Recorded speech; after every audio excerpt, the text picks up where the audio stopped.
Alright, yet again unto the breach, turn 32. Obviously we have attacked Vanheim, and we'll talk about that in a moment, but before I get into it, I wanted to do a quick stop and talk about how I felt my overall sort of logistical strategy for this was going, i.e. how was my Hatun Runa strat going? How was my ramping up my army going? It's clear from the graph that we're doing well, but because we don't have a graph for anyone else, it's hard to actually comprehend. So I did a spreadsheet and I checked how many of most of my key unit types I had. I didn't count everything, this wasn't exact, but it just gives you some perspective on what all of these big flocks everywhere add up to. So, we have 40 reanimating mages at the moment, spread across various forts generating slaves. Each of those only cost 40 gold to produce, so not a titanic investment. They have led to us, even with all the losses we've taken, we have 2,909 Hatun Runa in service. We got the better part of 3,000 Hatun Runa spread across all our provinces, armies, and fortresses. And that generation rate is just going to continue and accelerate. I'm actually not producing any more slave production centres at the moment, not until we take more forts. We have enough debtors in the army, as you can probably tell. Even at 2 gold per year each, 2,909 means we're spending the better part of 6,000 gold a year, which is, so it's still a couple of hundred gold per turn, but only a couple of hundred gold per turn for 3,000 chaff units, not a bad deal. Obviously, we'd prefer if they were undead and they were free, but 2,909 chaff units. They support a sacred core of 379 units, made up of 257 condors, 81 cap-only sacreds, mostly sun guards, and 41 pyre. So all up, we're taking about 3,350 units into this war.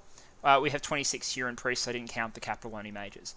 So we have a very substantial military force. Most of it we didn't pay for. We didn't pay for the 2,909 slaves.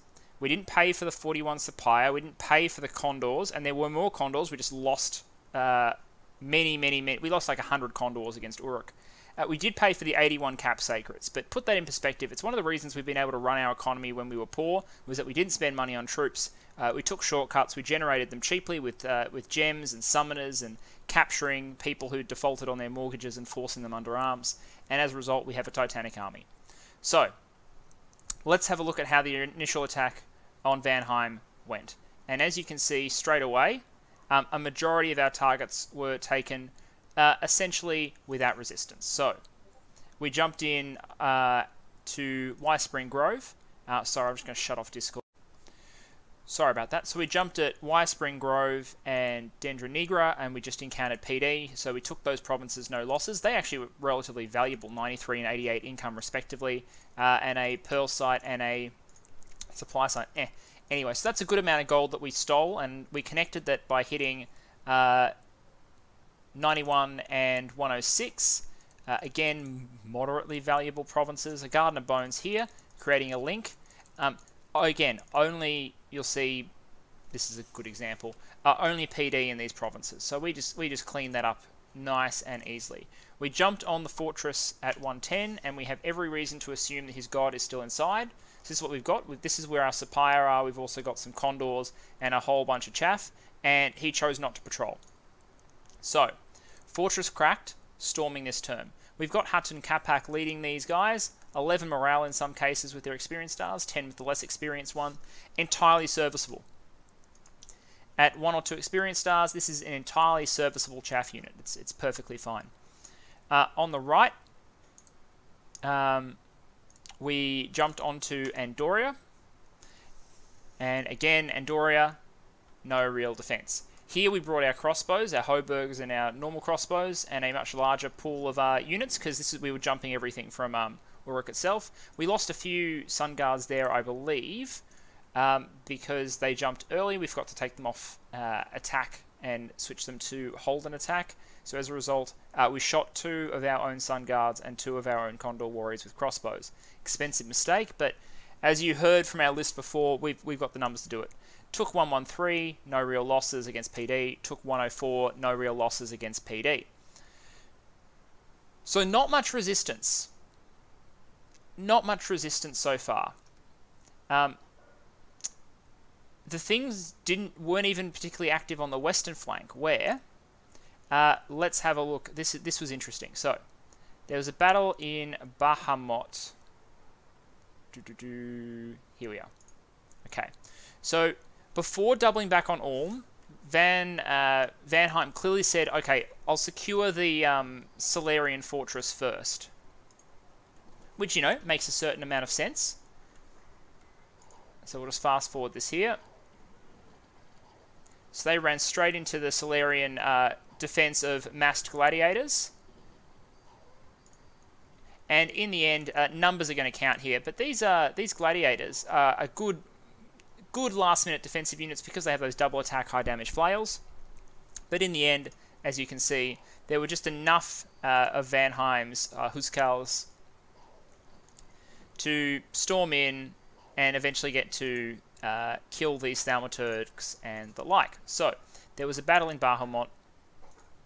Vanheim lost 35 of their 150 units. Notice there's no glamour units here. So the glamour units clearly left along with their glamoured commanders. So I imagine they are probably deploying into raiding positions in Ulm as we speak. They just left this here to take the fortress. They lost a lot of their crap. Solaria lost far more crap. The gladiators did a little bit, but in the end they were just completely overwhelmed. So another 4 cultists, another 2 thaumaturgs, and an irreplaceable fortress. However, the same thing that happened to me earlier during the first stage of the Uruki invasion happened to Vanheim here, in that Independence attacked the province the same term he stormed it, and because of the way order works, sorry, something just fell over. He was besieged without having a chance to resist. So that army is trapped there for a turn, while Ulm is besieging 147, and presumably is going to bring in reinforcements for that. But we don't see an army here, so I presume it collapsed on 147, and they're about to storm that fortress. We'll see.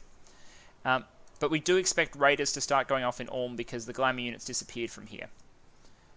So, I think this is the calm before the storm. Vanheim knew we were coming, I believe, but didn't choose to stand and fight in this initial stage. We have their guard trapped, we have their fortresses under siege, but all their glamour units and a lot of their leaders have disappeared. We have to presume we're going to be raided, and raided in force. So we need to decide on 2 things: how we carry on and continue the war offensively, and how we deal with the raiders in our backline. Now, the answer to that first question is relatively simple. We are going to storm 110 and kill the god. We're going to storm 124. But while we're storming 124, we're also going to start consolidating forces, small forces admittedly, but a decent-sized force on the cap to lock it down, shut off production, because we don't imagine they'll patrol because of the high risk of doing so. We'll shut off production, we'll shut off a lot of their income, and we'll start working on the wall integrity. We might even have enough to breach it, we'll see. We're not going to attempt to hold 108 and 90 with our sacreds. Instead, what we're going to do is we're going to move that sacred group onto the capital, and we're going to bring this one back and hit 71 to, again, just clean up more of Vanheim's territory, and just increase the speed at which we absorb this land, which will be under contestation. The troops that are currently in 104 will take 72, and then we'll filter more units in here just to hold it and be near the capital in case they sally out and attempt to retake some of their territory. So far as preparing for raiders goes, our solution is... You've got a couple of solutions. People play with things like Mine Hunt, which forces them to stealth rather than be captured, or you try and guess where they're going. We're just going to blanket the field, I think, is the solution we're coming up with. So we're going to deploy 80 units to Clon. We're going to deploy 80 units to Ulfia. We're going to deploy move and patrollers to all of our fortresses to make sure our fortresses don't get locked down. So you can see patrollers and move and patrollers. We're going to bring more units up to the front, so we're sending commanders to pick up the units that are massing here. we're just going to bring in streams of Hatun Runa, and we're just going to fill all of the provinces that might reasonably be targeted with masses and masses and masses of chaff, which, depending on the size of the raiding force, should be enough to beat them. You're guaranteed a full surround when you use flyers against small groups of raiders, so unless they're very well geared, if we're looking at Vine, Shield, Brand, and self-buffing raiders, we're probably in trouble, but against anything else, we're probably going to have a relatively good time, especially if we're able to take out the god and take the invulnerability element out of their bless. I've told Ulm that the bless is probably going to go offline in another turn if all goes well, so look, they know what to expect there. So far as research goes, we're now at 1,000 research per turn, and we're hitting our way towards Alteration 6, and then Alteration 7. We don't have... I might have a quick look at the scripting before we go, but it's basically the same as it has been because we haven't brought mages up to do anything really cool first. It's mostly just buffing our troops and protecting our commanders from being killed with things like Mistform, but we are going to get to the point of bringing nature mages, or gathering nature mages, bringing them forward for mass protection purposes. We're just not there yet. Now that the military overview is done, let's do the event overview for the turn. So 1, 2, 3, 4, 5, 6, 7, 8, 9, 10, 11 lightless lanterns this turn, which moves the lower limit for how many Ulm is making per turn to 23, because of they'll never give us more than half rule. Ulm gave us a bunch of nature gems and some gold, and we're just going to continue shoveling. Gems in their direction to keep the forges rolling. I haven't completely paid for all these nature gems, but I've told him that my plan is to get mass protection and to make some thistle maces. He's asked me to make the thistle maces and send them to him because Christine is busy and doesn't want to sit around making thistle maces, which is entirely fair. We were also trading with Vanheim. We traded for Death and Astral, which is 2 gem types that will be useful to us. Now, you might think I have enough Astral Pearls. I have 100 Astral Pearls at the moment with an income of 13. But you can see we're sending a whole bunch of Astral Pearls to Ulm. I'm glad I showed this because it gives you an idea of what's going on every turn. So the death gems from Vanarus and part of the other gems were for a Skull Staff, which we are sending him, presumably so he can death boost and get access to some cool new things as Vanarus, which is perfectly fine by me. We're sending Vanheim the nature gems and the gold, which is the income and nature from the Throne Province. Just because I've gone to war with him doesn't mean I'm going to stop paying him what I promised in that deal. It was in perpetuity, and most people would assume that a war would end that, but I'm going to be careful and keep sending them anyway. Vanarus also having water gems, which I believe we got air gems for.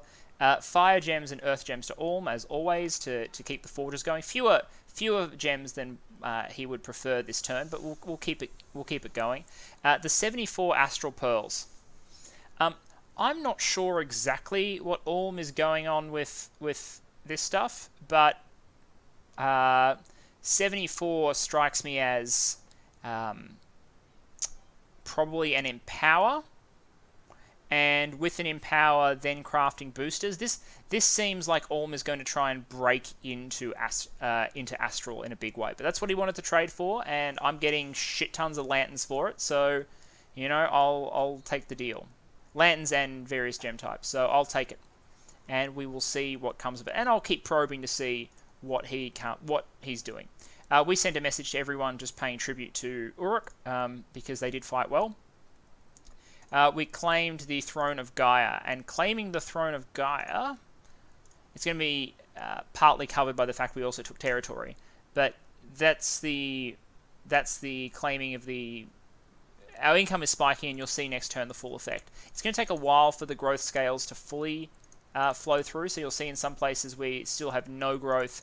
Capital only has 1 growth, so there'll be benefits from it, but our dominion is now growth 2, which is a huge benefit to us. Other than that, we didn't find any magic sites. We teleported a site-searching mage into the water with a water-breathing ring, which you'll remember we got from Facey earlier. We're going to search these provinces, glare at Ermor as we walk by. Just continuing my effort to search everything that can possibly be searched up to reasonably high paths. Our homeland is now all Royal Mulkey and mostly nature search, but there's still work to do over here.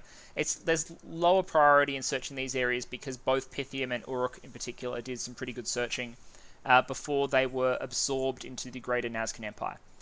Let's go through the battle list now. Tianchi killed a small Scelarian force and continues to advance. The Vanheim took Genom as agreed. There was a battle in Eknafale, which is our main force moving on to the fortress.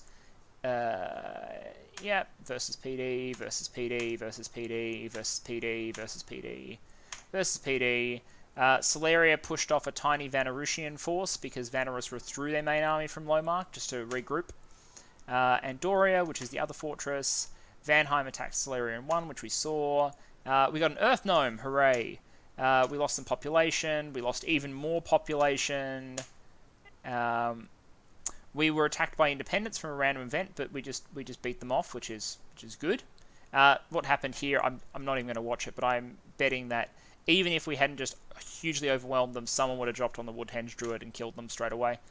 We killed an Ermorian scout, another Ermorian scout, and we breached the fortresses. And some starvation is happening, but that's okay. Also, nor squid nor kid, the god of Atlantis, has been vanquished. So I have been relying on this war in the lake to keep the water powers busy for a long time. That war has now finally ended. It has ended with Relay capturing the vast majority of Atlantis' territory, but Ys getting the Atlantean capital. So they're both happy. They both got something out of it. They're both now major powers. Relay in particular is now very large. Not in terms of caps, but in terms of sheer size, because I believe they also have some coastal presence, and you can see them hook around here, run up here. They own all of this. They own this. They own this. They own all of this up here. They presumably own... one sec, my overlays are a bit odd. There we are. For some reason, the throne overlays were off. They own both of these thrones.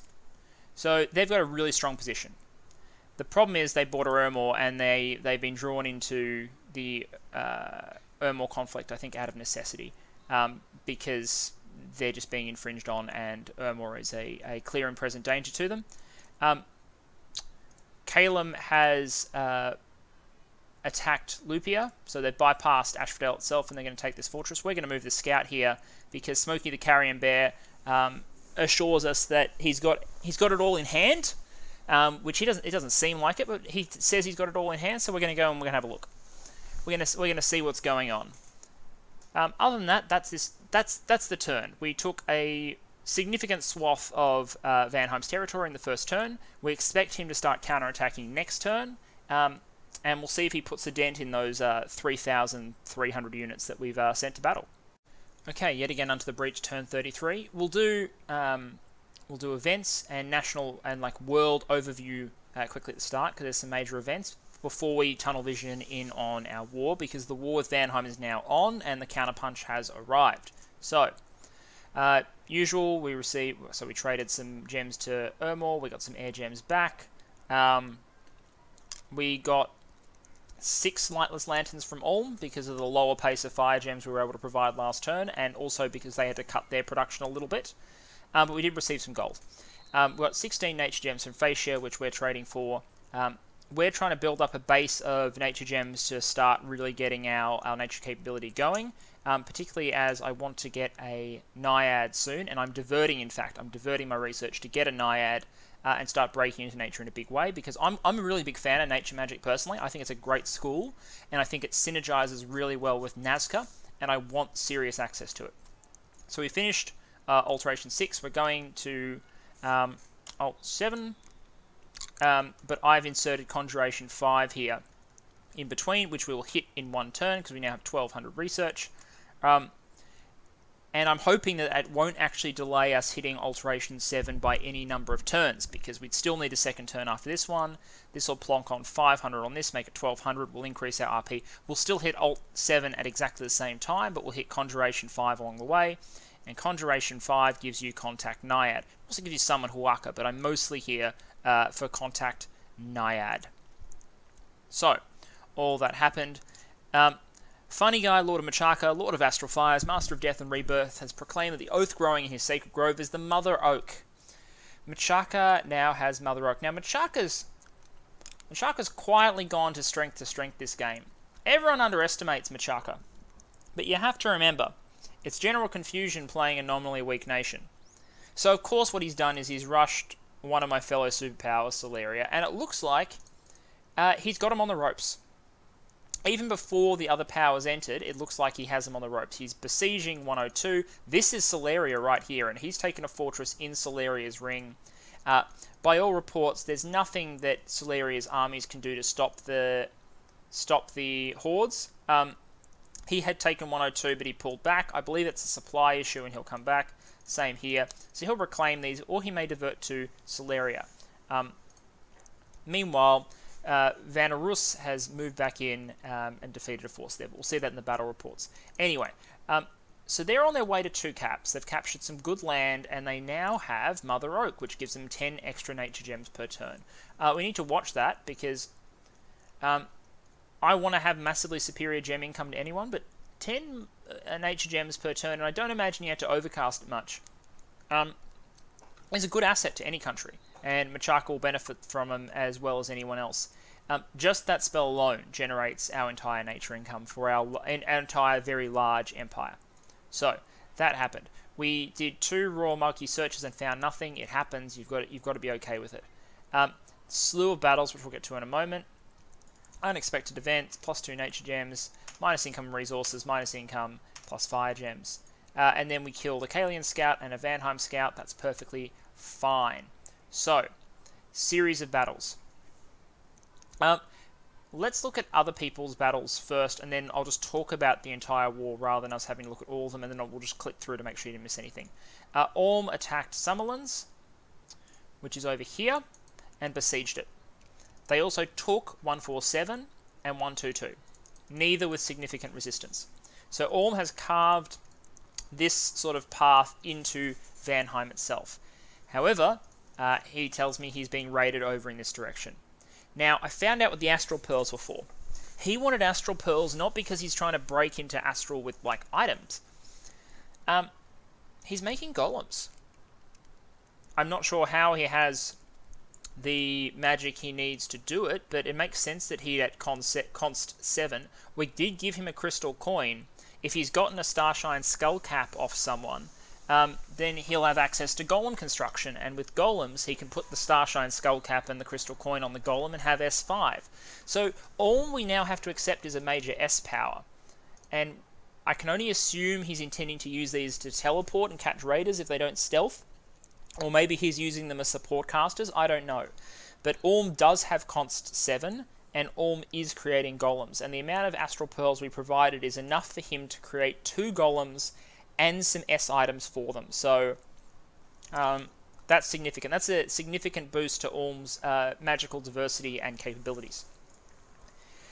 Meanwhile, there was a battle in Lomark. So you remember last turn that Solaria was able to push back Vanheim as they withdrew. Vanheim came back this turn, and they brought a small army. And the reason I watched this one is because someone here, who's carrying it? I'm not sure who. Someone here is carrying a Storm Staff, which is why Storm went up straight away, and they were able to go straight into Storm Power, and then they summon a bunch of full-size air elementals. Air elementals have Storm Power 4, so in Storm they are Attack 20, Defense 20, and they're Ethereal Tramplers. Combat Speed 34. So, watch this. Thunderstrikes are going down. Don't need to worry about friendly fire from Thunderstrikes with their elementals.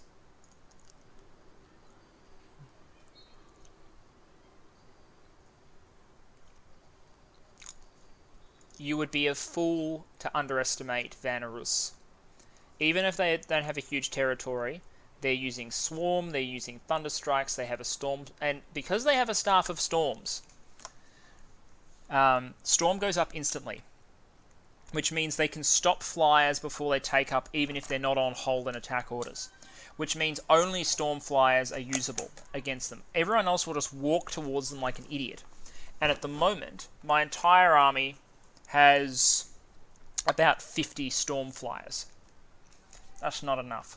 It's not enough at all. If he blobbed up, he could kill those, and then the Thunder Strikes and Air Elementals would make a mockery of the rest of my units. So this actually makes Vanarus a real threat to us, even more than they're a threat to Solaria. Worth noting. Let's talk about our war. Two components. What happened during our offensive, and what happened with the raids and counter-raids. So, for our offensive, we stormed Andoria. And this goes to my whole forts are the center of war. He can't stop us taking our forts, so we can break him by taking forts. There was nothing in here, so we just took it.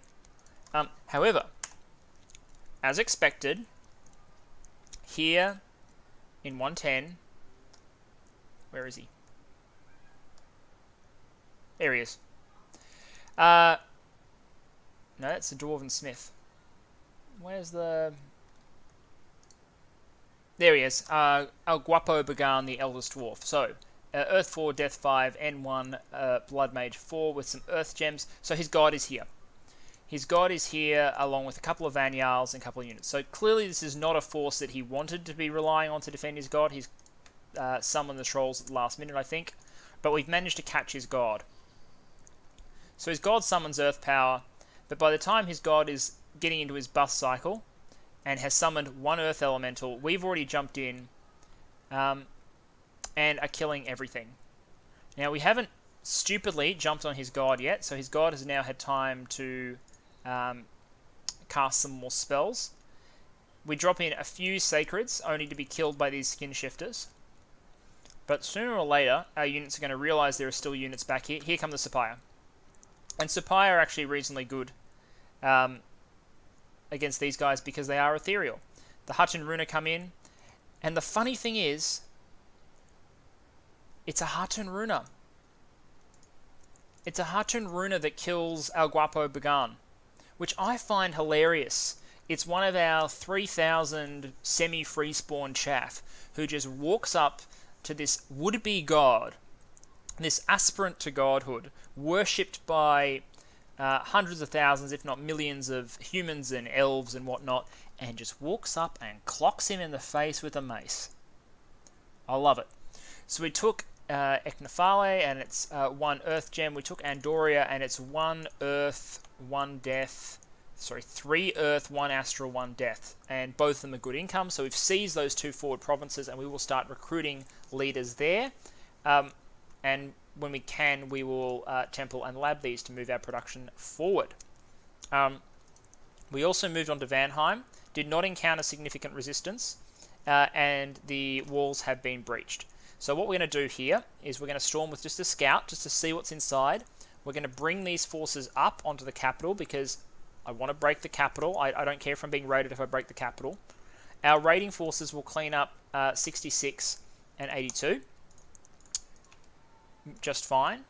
And then he raided us, and we're going to be reclaiming the provinces he raided. So for once, I actually am going to go to the battle reports, because it lets us see what happened most of the time. So, Hutton Runa killed a small army and PD. Here in Klon, and this was proof of concept for can some patrollers kill raiders. Now the raider here was just one ungeared Vanyal, but Vanyals are good. And this was before his Bless went offline, I believe. Yeah, so he still had invulnerability at this point, which meant 20 protection from mundane attacks. He's still defense skill 22. I expect he'll... Oh yeah, so before he's able to cast another buff, we're on him. Now, he's only harassed a little bit at this point because he's a cavalryman, so he's only defense 19. So he starts cutting away, and then our Horse Tribe cavalry and a few PD come in, shoot some arrows, he gets Mistform off, but we just continue chipping. You see, occasionally, someone hits him. Every now and again. He's killing people, but not fast enough. So he's down to 12 hit points. He's still got Blood Surge active. He's flying, not sure if that's going to help him. 10 hit points.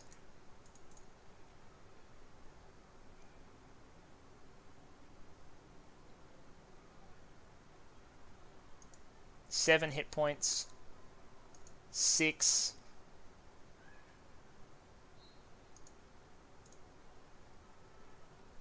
Like, there are... Whenever he kills someone, I'm just like, there will be more. And then he routes. I think in the actual, I'm not sure why it shows him routing. I believe he died. So yeah, Midlands Vanheim we didn't have a patrol there, so Vanheim won. We took a province for Vanheim, all attack Vanheim. We took a province from Vanheim. Our forces defeated an attacking force from Vanheim, so we moved our crossbows and everything in here. Here we had two Van Herses, so the weaker raiders. They both bless. But we break misform on this one and shoot him with a crossbow. He's still got 20 protection. 20 protection makes him hard to hurt. But there we are. Concentrated crossbow fire works. This one jumps into the back. And our crossbows and Hoburgs come in. And shoot him. Done. So that was Lost Canyon range. Mudspring Bro, we didn't have defenders, so they won. Vanheim broke out of the fortress in the west. They lost another 33 Huskarls doing it, and one of their commanders. So that force is now relatively minor. Orm won't be worried about this force at all. Orm can take care of it. But at least Vanheim has a fortress. Here, again, they beat just PD, beat just PD, PD, Vanhurst Vanial again. Orm attacked Vanheim. We took a fortress. Random events, nothing particularly major. 5 fire gems that'll go straight to Orm. And some scouts. We did, however, find some free earth boots in Eknafale, which I'll absolutely take. So, what's the strategy from here? Poke Vanheim, move more troops onto Vanheim to be ready to take it. Take Vanheim's last territory here and re-raid 86 because we think it's going to be, want to deny him a valuable province and it doesn't get us in Orm's way. There's no chance of a bounce. Orm will presumably storm this fortress, maybe take this province as well. He'll have an army up here which needs to deal with Vanheim. He's getting raided, but maybe his golems will be up soon. Meanwhile, you'll notice that we have enough men to take our limit Vanheim option strategy to the logical extreme. So, we can send Sacreds and Hatun Runa here. Full Gropper Hatun Runa here. We're going to reinforce Iden with Hatun Runa. We're patrolling the surrounding fortresses. We don't have anything in Clon, so if there's a movement from 145 to Clon, there's a chance we'll intercept and a chance we won't. It's a risk we'll have to take, but I assume he won't go somewhere that he just died last turn. We are bringing up more, and we'll be able to flood more and more of our provinces. If there's a stealthy unit back here, we won't catch it because we don't have the troops, but we are going to move back here, get more troops, and move forward. We're moving and patrolling and using that to fill up Iden with troops. So we're trying to keep a perimeter around where the raiders are to limit their options and hopefully catch a few. We know that there's a limited supply of raiders because we've already neutralized 2 forts, we've prevented any production happening at the capital, and we presume anything that's going to be produced over here is probably more likely going to be spent on Orm than us. So every raider we kill is irreplaceable. Every chaff unit that he kills is a fraction of a gold per turn off my upkeep. Perfectly fine with it.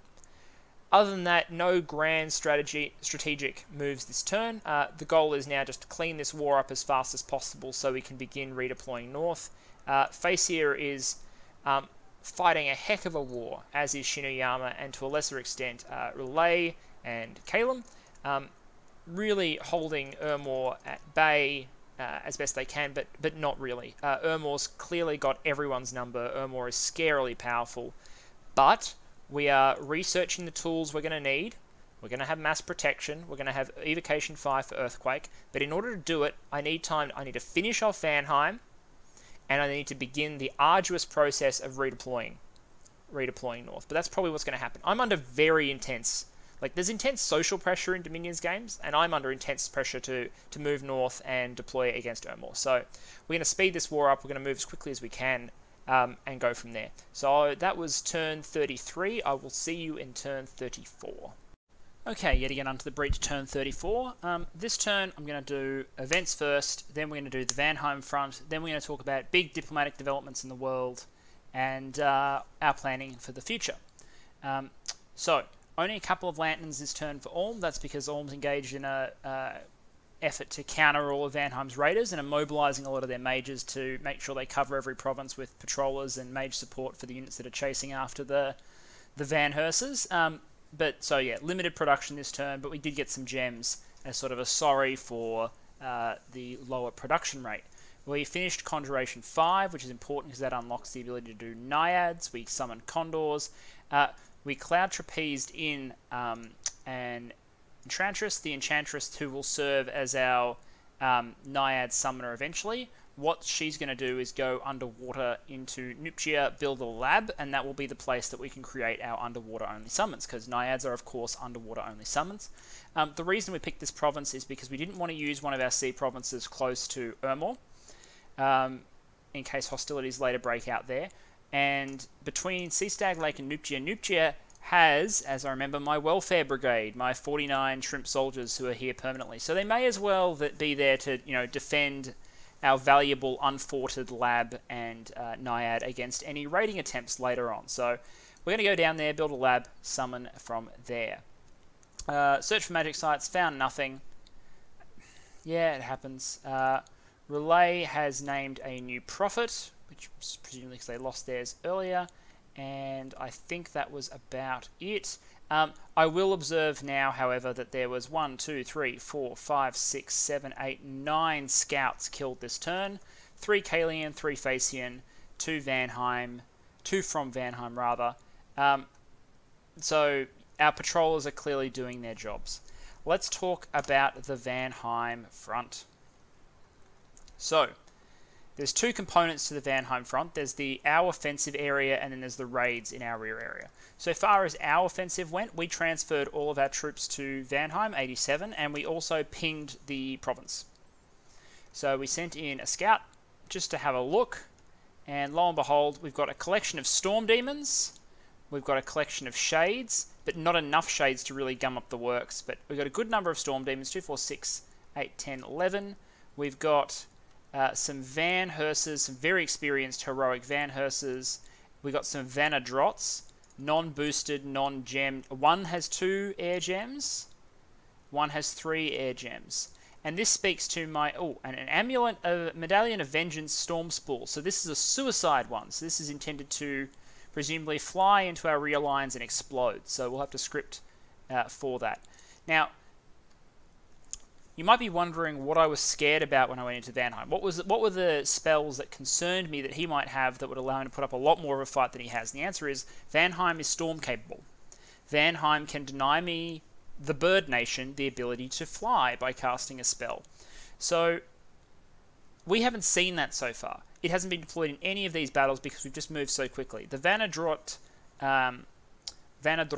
in the capital are capable of storming if he's done the research and gears and gems them appropriately. So we have to be prepared for that, and one of the ways we're going to do it is we're just setting everything into attack, with the exception of some hold and attack cavalry to hit units of his that fly in and hit me last. And the hope with scripting attack, hold and attack rear on Supaya, because they can fly in storms anyway, is that the units that we're setting to attack straight away will hopefully, at least some of them will get off before Storm gets cast, if indeed Storm gets cast, and then hopefully we can kill whoever has cast Storm and go from there. There's not enough in there to be a genuine threat. Like, he can thug all of these maybe, but there is just not enough stuff in here to counter all of our units. So at the risk of another First and Forsaken Lion situation, we're going in. We're sending in a huge number of troops, and we're just going to try and overwhelm him. Hopefully at least some of our units take off in time, and that'll have that covered. We claimed a couple of provinces back, so we took 90 again. We raided 86, which is a 121 income province. 98 was hit by Independence and is now a vampire province, so we're happy to leave that. That's normally an Orm's allocation anyway. Technically, look, Promised Land maybe, so Orm will probably want this eventually, but it needs to be taken now before, like, Relay or Vanarus vulture it, and we can hand it over later. That will explain to Orm why I'm here. We now have a long border with Relay, and I was really nervous that they might see an opportunity to come ashore and clean up the coast. I'd rather they stay in the water personally. Yeah. So there was an attack in Bright Woods, where Vanarus and Oathbound came to plunder, just in case you saw the flag and panicked. This is a national event for Vanarus, wherein a group of their sacreds will randomly attack other people, and if they win, you get the units and the province they took. So I have a non-aggression... sorry, I don't have a nap, but I am at peace with Vanarus, so this would be very surprising in a nap violation, but I looked it up. He can't control this event, so we're just going to go in and we're going to reclaim it. We're also going to hit 131, and other than that, we're happy. We're content. We've cleaned up all of Vanheim's land. The real objective offensively for this turn is the capital. Back here, you're noticing a lot of hatch marks. Let's have a look at the battle reports. Behemoth's Rest, which is up northwest, I believe. The Vanheim won. Scelarian attacked Vanheim, and ones, that's them in the area that Vanheim occupied. I'll talk about that later. We took a Vanheim province. We took a Vanheim province. This is all us counter-raiding, basically. We killed another Vanhurst with just PD at this point. This was incredible. This was, yeah. So without that invulnerability bless, these guys aren't quite so tough, and I think this one had an affliction. Just minus morale, so I'm guessing this is going to be a rout. But this is just a tiny amount of PD. They cast Flight, they jump in the rear, and I think they just get shot by arrows, yeah. So he's at 4 hit points, he's weakened. 1 hit point. Done. So, yeah, just harassed down and killed by frickin' deer tribe, so rip. Lish, Rame, Kark. So here, Vanheim ran into our patrollers, died, killed 6 Hatun Runa. Scelarian attacked Machaka and was defeated, so they tried to raid Machaka, but Machaka had the good old pygmies there. I don't think this was even Flaming Arrow pygmies. Oh, this is them trying to storm a fort, and Machaka had pygmy defenders. So the arrows aren't going to do much because they're not flaming, and the skeletons are pierce resistant, but there's priests here, and you can see ash to ashes going down. The long deer gets stuck, killing everything that's on the walls, but by this point the priests have done the damage. Ashes to ashes, dust to dust. He's not actually casting dust to dust. And just as the pygmies start to rout, some of them get stabbed by these 6 damage daggers. Good on them. So yeah, 10 pygmies lost, 85 raiders dead, presumably the Scelarian cultists retreated. And then that was that. So, he didn't stand and fight in most cases, which means he's re-stealthed and is going to raid again. In a few cases, he did hit patrollers, and I think he lost, and you saw that he lost another raider. So, all we're doing here is we're fanning out. We're making sure that, so 177 is getting a very small patrol group because that's all we can spare at the moment, because we really want the fortresses to still be patrolled and locked down. So we're going to have one here, good presence here, which we will move out eventually. We're going to retake 187 in case he sits there. That's 60 units. Good patrol on that fort. And as more units come over, we're going to start filling in the gaps and just make him understand that really this raiding strategy isn't going to work against Nazca. I've just got the numbers, and unless he brings proper gear, and he can't exactly go back home. He probably thought this would be more effective than it was, and he can't go back home to a lab to get gear now, the gear that would enable him to mulch through. So properly geared, his units would absolutely have chewed through me. But I'm sitting on all his labs. I think he's got 1 lab left over here at this point, and he might have conquered one in 134. Anyway, Orm's about to storm 129. Orm has a presence at 108. Even just 80 black plates can probably stomp on these corpse constructs here, and if he brings any Iron Blizzard along, they're magic beans too, I believe, so it would shred them. We are raiding here. We've told Orm, and the idea is just we don't want Vanarus to come in, and we don't want Vanheim to get the gold if Vanarus doesn't come in. So we're gonna close the envelopment with our nicely geared Inca. I did this just because the items were there, and there was no reason not to gear him if he was going out. And originally he didn't have a huge army in support, so we figured I'd gear him anyway. We're gonna search here just because there's no reason to patrol with a mage. We may as well use it to site search. It's an opportunity to do some economy. But really, the highlight of this turn is going to be storming Vanheim and trying to hunt down these raiders. And we're doing a good job there. There won't be more than there currently are. It's not causing us much inconvenience at all. You can see our income is now up to 5,000 after we took a whole bunch of more provinces. Gem income fell off slightly, but we'll reclaim the lost provinces and that will be good. And of course, research is spiking. Army size continues to grow. I love it. Okay, so that's the Vanheim front. We're going to continue. We're going to try and close it out. We may get stormed. We may lose stuff in the capital, but we're ready for it. We'll deal with it. In the north. So I got a message from Ys before this turn, which was basically like, look, I'm going after Ermor. I'm going to go through Griffer. I'll hold Griffer as a place to retreat my army. And I'll keep what I take. Now, I've worked with Ernie before, but it was very clear that this was not... this wasn't really a request. It was sort of like a, we can fight, or you can let me go fight fight Ermor. And he brought the kitchen sink, I believe. Here we are. That is a big army of Morvark Knights. And there's Sawyer Asuka Langley, the prophet, with her lightning reflexes, giving her defense skill 30... Mate, why did you not thug her? Defense skill 33? Like, seriously, man. Like, Vine Shield, like, gear her, man. 33 defense, that's insane. And then she gets shot by an arrow. But that's why you should gear her. And then you've got some Morgan Champion and a Morgan Princess. Anyway, we're going to see Divine Blessing go off. Yes, no? Or they could just kill everything. Yeah, they got blessed by the time they had almost finished killing everything. So there's this army in Griffer, and we let it through. It's in our interests to let this through because we don't need a war with Ys over stopping them fighting Ermor. We don't want them to not expend resources or Ermor's resources in a fight. That's perfectly good. It takes some pressure off our mates Shinayama and Facia. But geez, Calum. Look at Calum. Calum's now sieging this. They're sieging this. Like, geez, Calum's got it going on right now. Wow. Okay, anyway. It does mean that if Ys is able to carve out this part of Ermor, that they'll hold Ashdod and its gems, not me.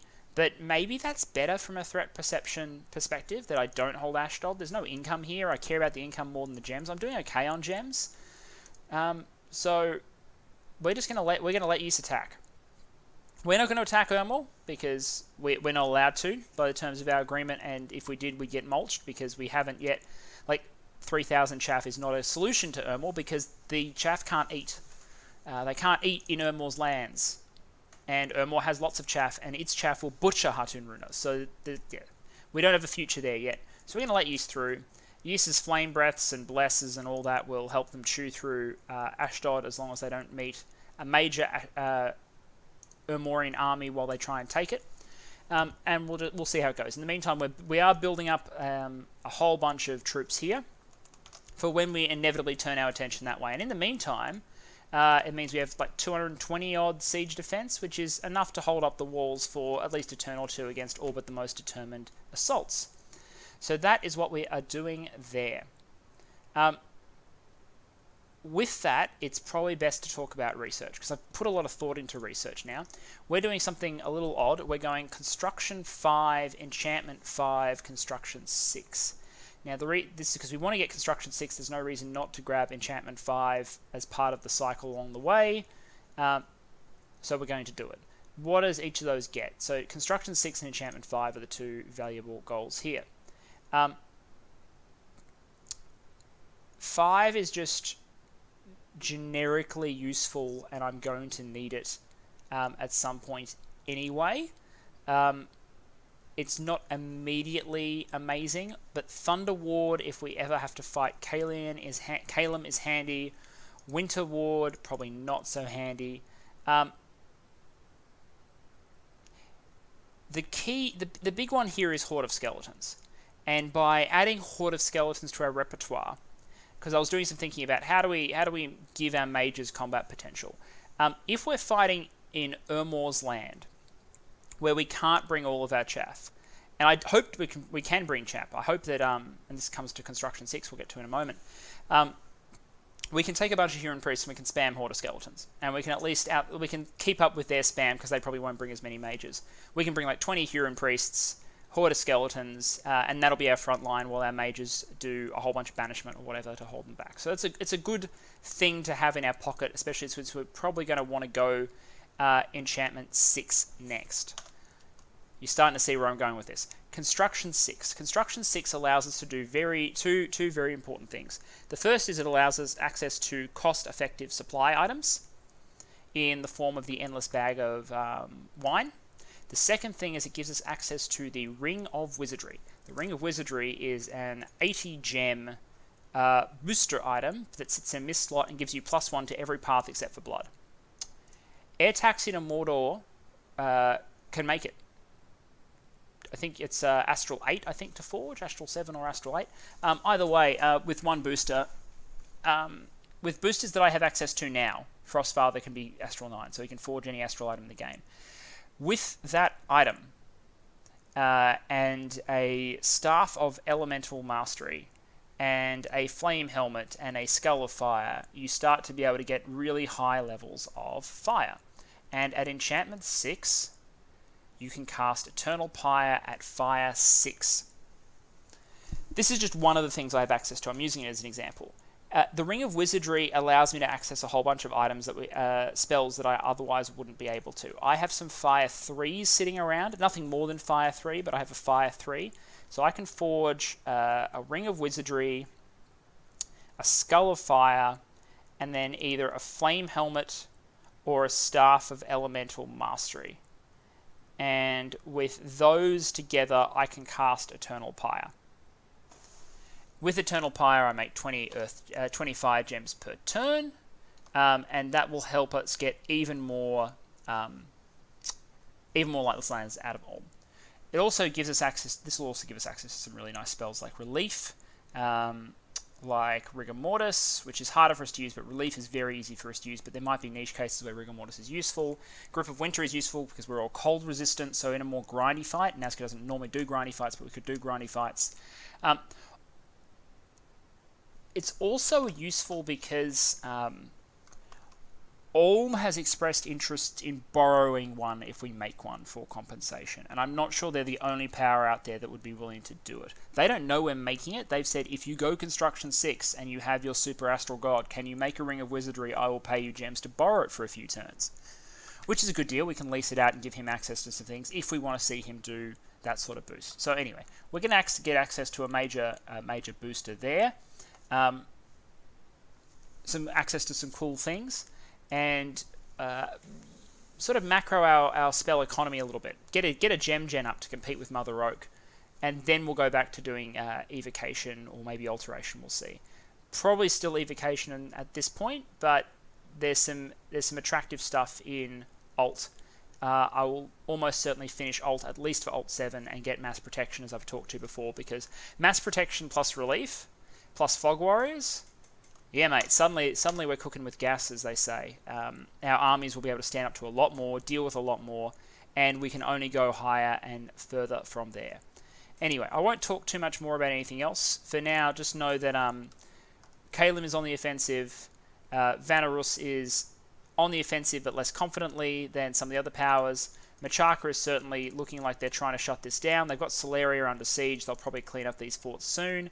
Tianchi seems to have backed off and is allowing Machaka to take Solaria, and our demolition of Vanheim continues apace. That's that. I'll see you in turn 35.